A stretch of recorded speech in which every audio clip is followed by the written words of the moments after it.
nè ấp bay à nay ba giờ này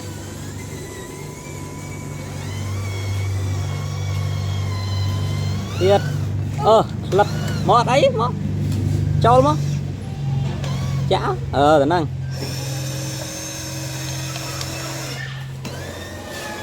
mùi mùi còn không